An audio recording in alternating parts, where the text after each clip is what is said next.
First up this half hour, tomorrow we're expected to hear a major announcement about the future of the historic Whites Ferry. Montgomery County reached a deal with the ferry's ownership group nearly 6 years after the Potomac River crossing shut down. Sharon Rajetin has been following the latest developments, and she joins us live from Dickerson with more.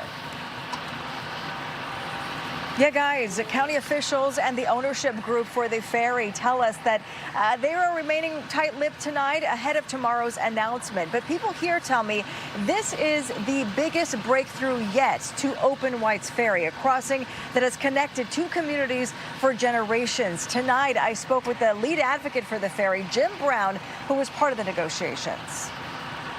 By Montgomery County potentially taking over the ferry and taking over the land on the Montgomery County side, they will be able to negotiate with the Virginia side as a public entity.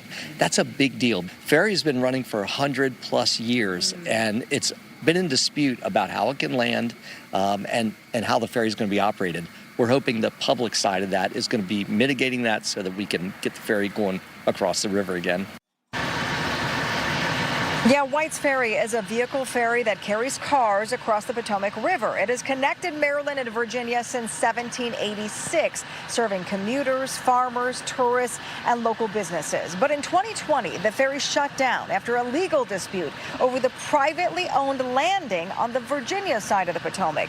The Kuhn family bought the ferry in 2021 and has since spent the last 5 years working with Maryland, Virginia, and local leaders to try to get it running again. Since then, people who live and work here say they've lost a vital connection across the river with longer commutes, fewer visitors, an economic hit to many businesses in the area. And now Montgomery County has reached a deal with the ownership group, calling it a significant milestone toward restoring ferry service. For those I spoke to, they say they are hopeful this is the breakthrough they've been waiting for years.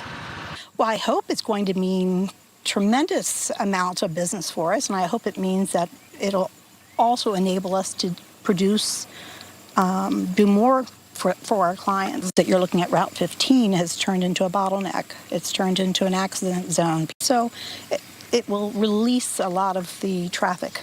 If the boat does start crossing the river, and it looks like we have a pretty good chance of that, it brings back tourism, it brings back the C&O Canal. There's so many great aspects that the ferry brings to us. So again, stay with Fox 5. County leaders tomorrow, along with the ferry's owner, will be meeting tomorrow at 10 a.m. to announce all the details of this big deal. Guys.